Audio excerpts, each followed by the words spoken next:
291 km de Douala, 288 de Yaoundé et 25 de Bafoussam, Batoufam est un village établi en pays Bamileke dans la région de l'Ouest Cameroun, département du Konki, arrondissement de Bayanga. Il est encore appelé Tsofap en langue locale. Voici son histoire. Batoufam, c'est Tsofap, qui veut littéralement dire en haut de la concession sacrée. Tse, ça veut dire en haut, et puis femme, c'est la concession sacrée. Donc Tsofap, en haut de la concession sacrée. Cela vient du fait que le père fondateur de ce royaume était serviteur dans une chefferie voisine, qui est Batoufam, et pendant qu'il offrait ses services, il habitait en haut de la concession sacrée de Batoufam.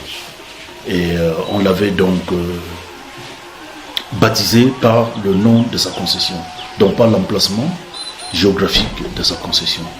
Alors il va garder le nom jusqu'à ce qu'il crée même son royaume, et toute la population portera donc le nom de la concession du père fondateur.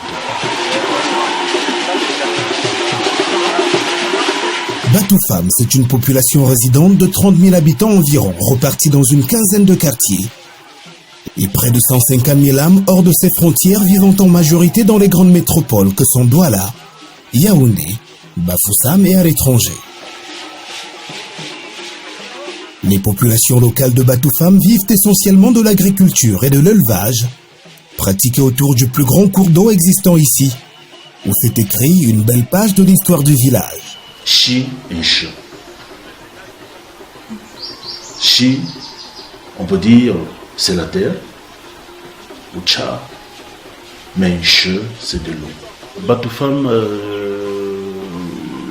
n'est pas assez irrigué, mais nous avons quand même plusieurs cours d'eau qui convergent vers un point d'attache qu'on va appeler Ketsok. Ketsok va rentrer plus tard dans les stratégies de défense du territoire.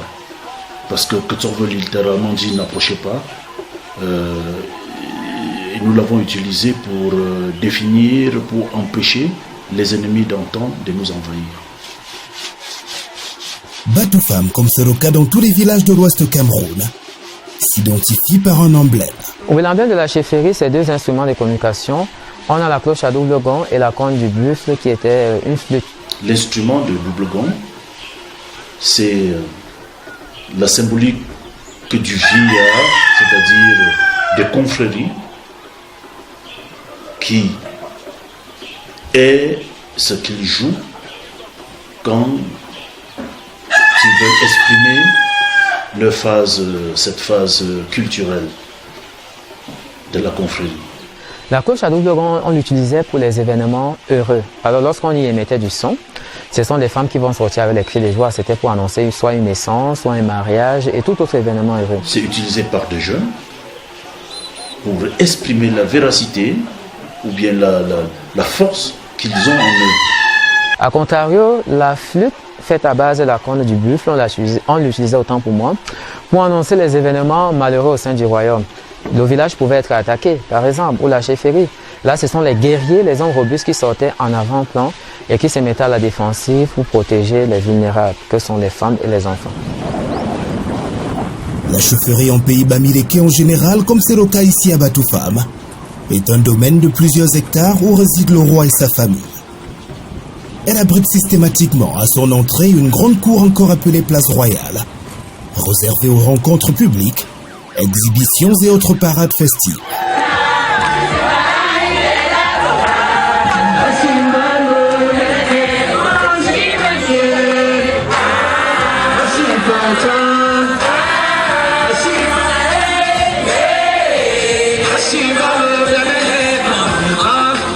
Les constructions au toit conique ici sont légion.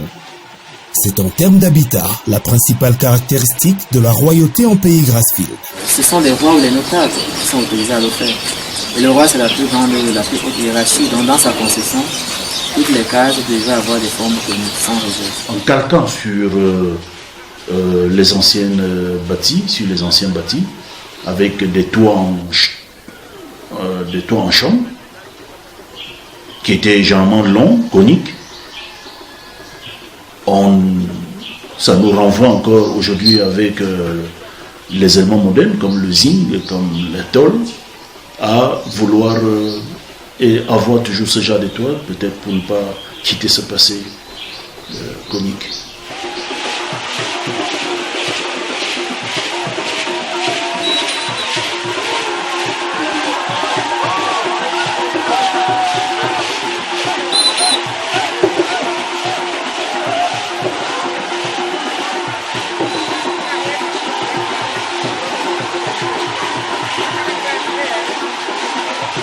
Le palais royal chez les Bamileke reste l'architecture traditionnelle la mieux conservée au Cameroun, faisant face aux avancées technologiques qui, dans bien de cas, ont quelque peu rendu les édifices relativement modernes.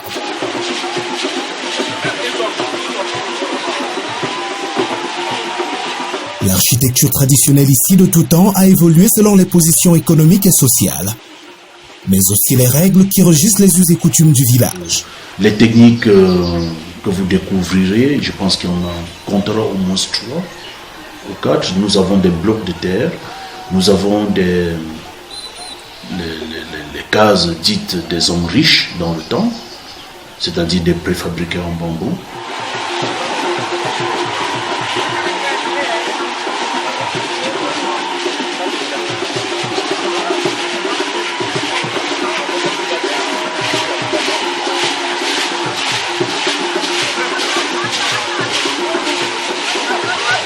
Et nous avons dans ce type de préfabriqués aussi des techniques dignes de femmes pauvres. C'est-à-dire qu'on le fait en bambou, mais c'est la personne qui reste compléter l'étanchéité en complétant avec de la boue. Donc, en joignant donc le bambou et de la terre, du bambou simple ou encore des blocs de terre.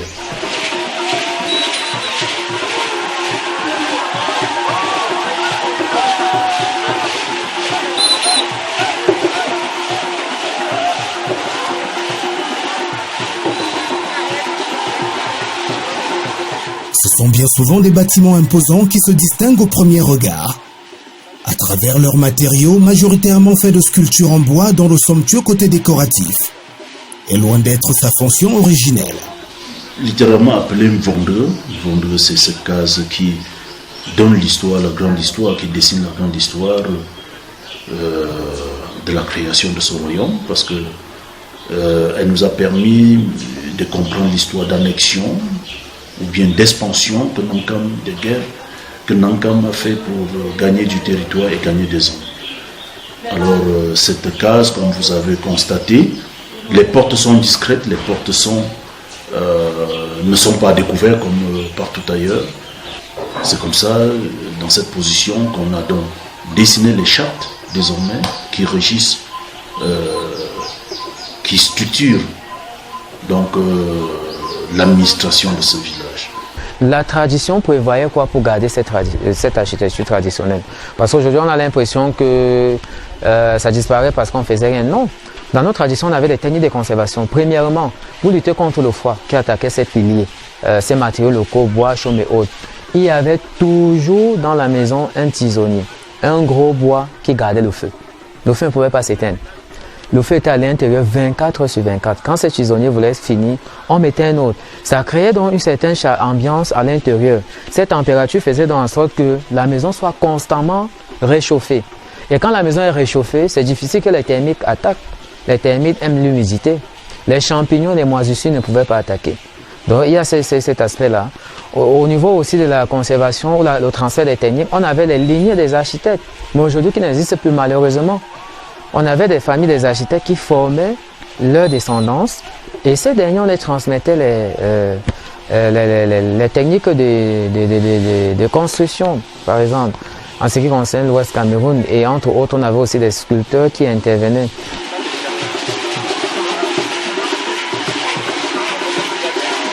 Le palais royal Batoufam est un édifice complexe érigé sous forme de labyrinthe, avec des portes basses qui traduisent à souhait une partie de l'histoire du royaume. Il se trouve dans l'histoire que c'est une dame, qui était la première dame de Nankam, le père fondateur, qui aurait dessiné ce palais, tenant compte donc de c'est-à-dire du lendemain du pouvoir de son mari, sentant que ça devait se discuter, sentant que la succession serait menacée, alors elle a dessiné un prototype de palais qui mettait dans chaque chose à sa place, qui protégeait le pouvoir et qui protégeait l'âme de son mari. Ces plans étaient une stratégie de défense. Tout y était placé pour protéger le roi.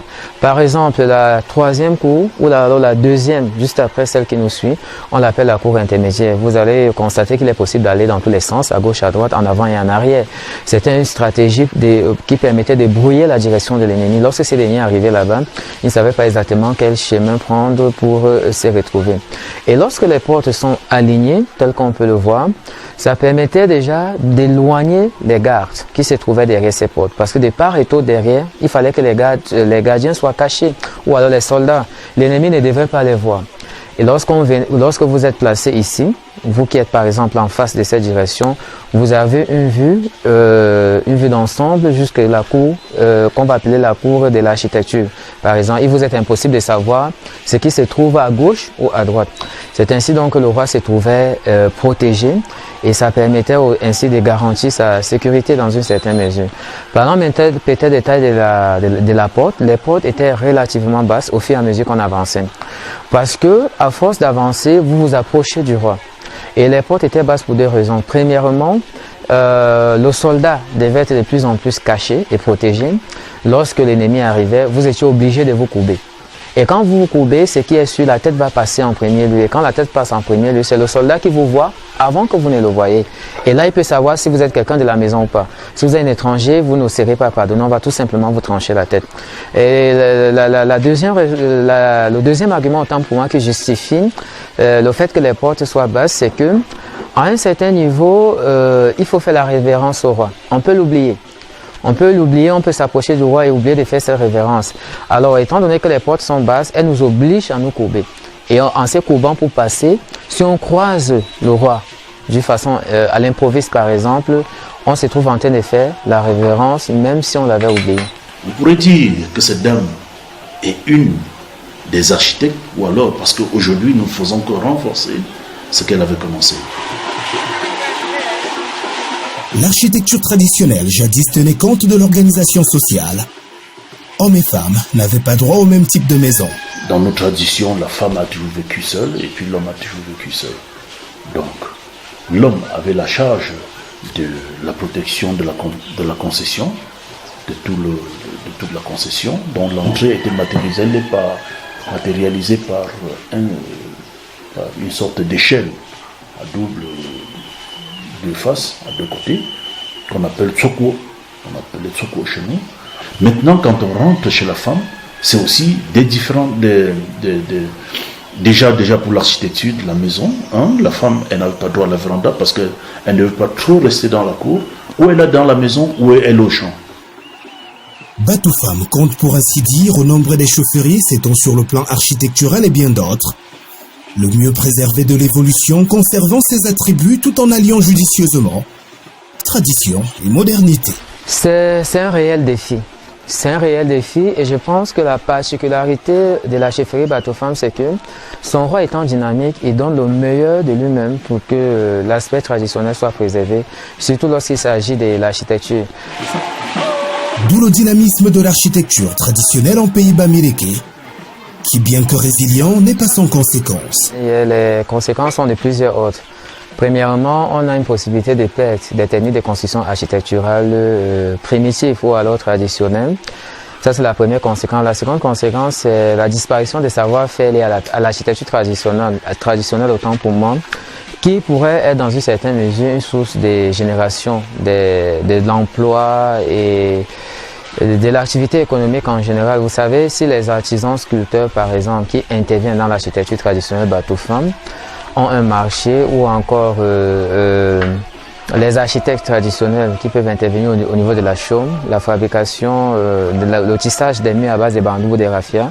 S'ils ne parviennent plus à avoir une part des marchés, ils vont tout simplement se retrouver au chômage. Conséquences qui, fort heureusement, n'ont aucune influence sur la gouvernance locale.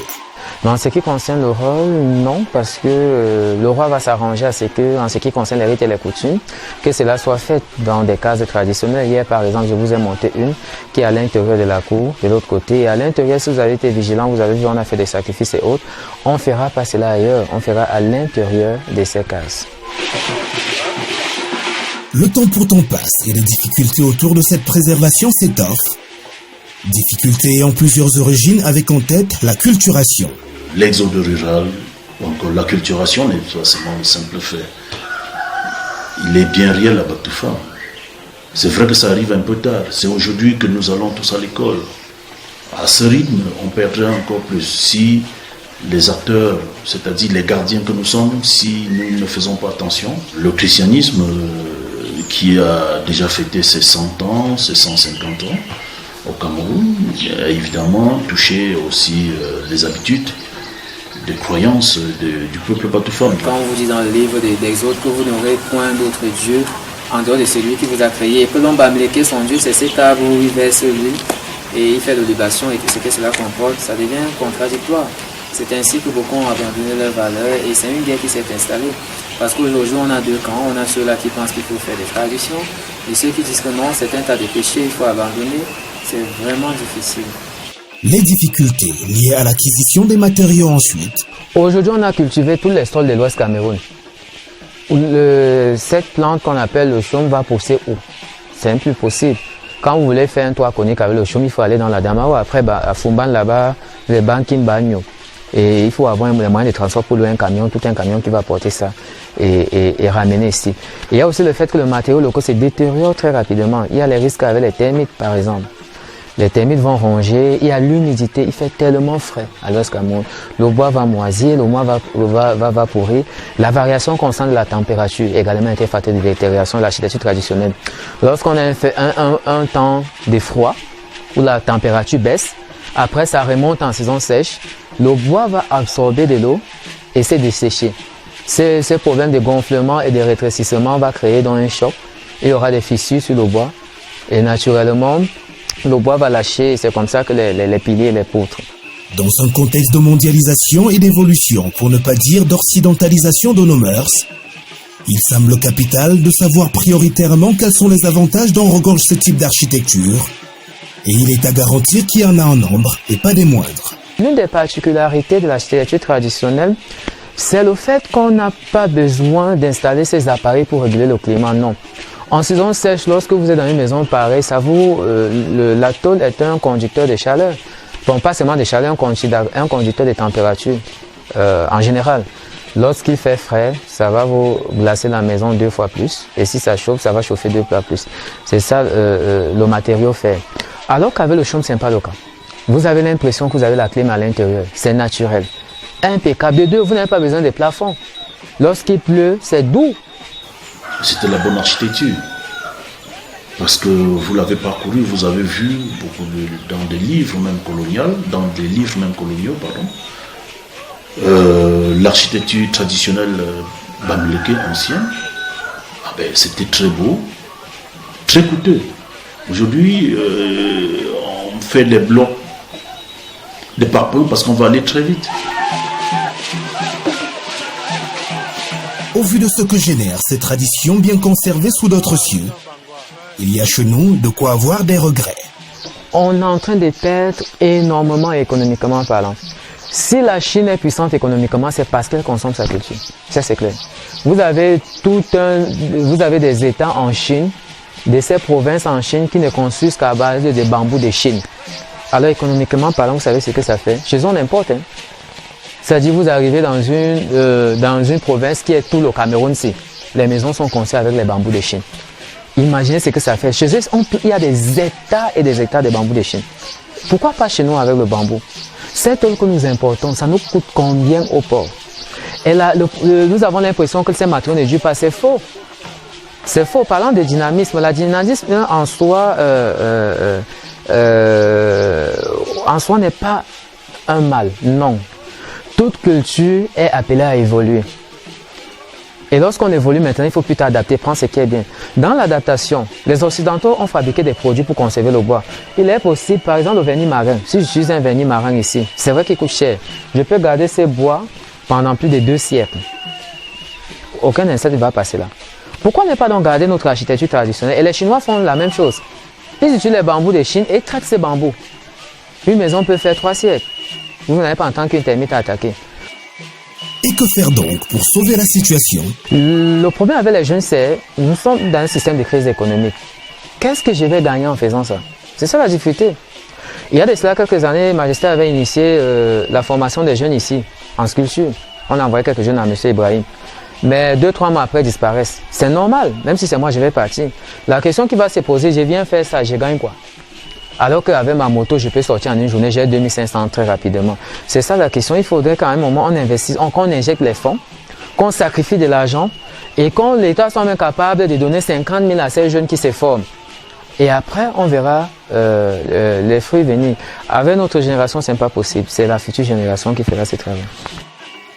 Le succès de cette préservation en pays Grassfield en général et à Batoufam en particulier se justifie prioritairement par la cohésion sociale et l'esprit participatif qui anime fils et filles du village, réunis autour d'une dynamique chapeautée par leur monarque, comme quoi ce n'est jamais l'affaire du roi tout seul. Oui, on dirait en gros c'est le peuple.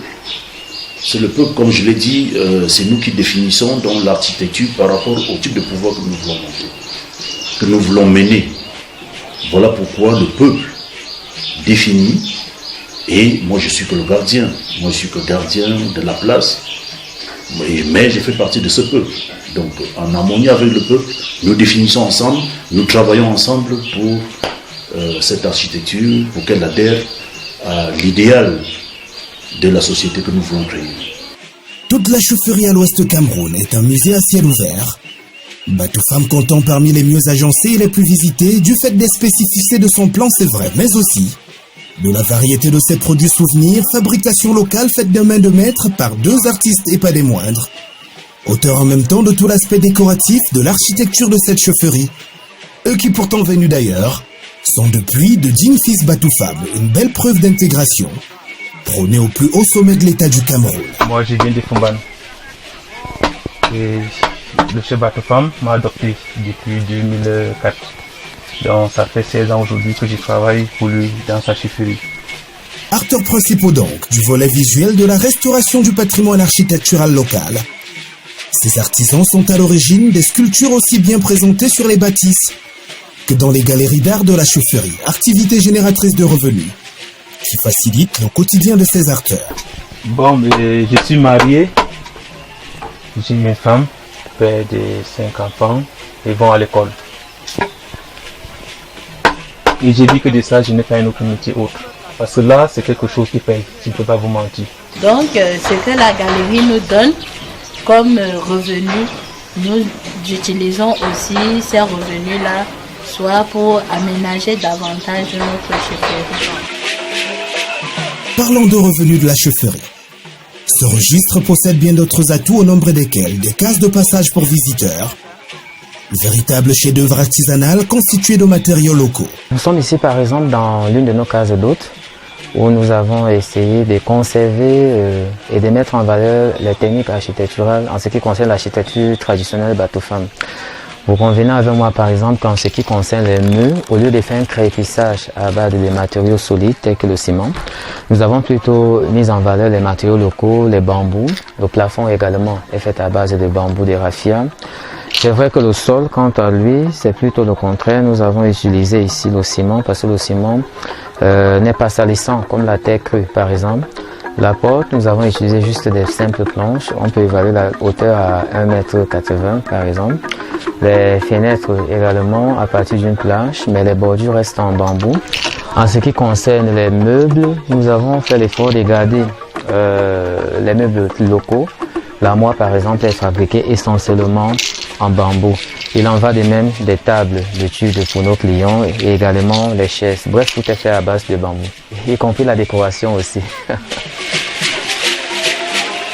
Fresques, symboles et autres tabloïds constituent en général les visuels muraux extérieurs de l'architecture typique des chaufferies Bamileke. La partie la plus illustrative à Batoufam étant justement ces cases d'hôtes qui en plus représentent les différentes aires culturelles du Cameroun.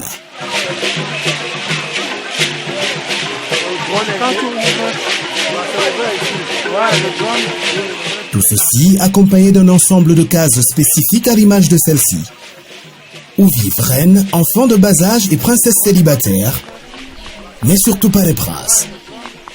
Ces efforts du roi Swafap et de sa communauté constituent au final l'exemple à suivre par les autres chaufferies qu'importe l'ère culturelle pour la pérennisation de nos us et coutumes chers à notre patrimoine.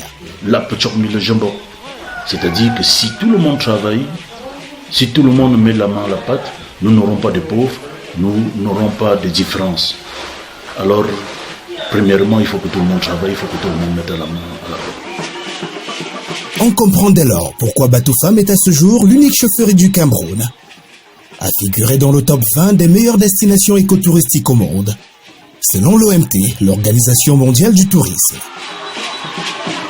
Vive la résilience dans nos institutions traditionnelles, pour que vive le développement de l'Afrique au travers de son patrimoine endogène.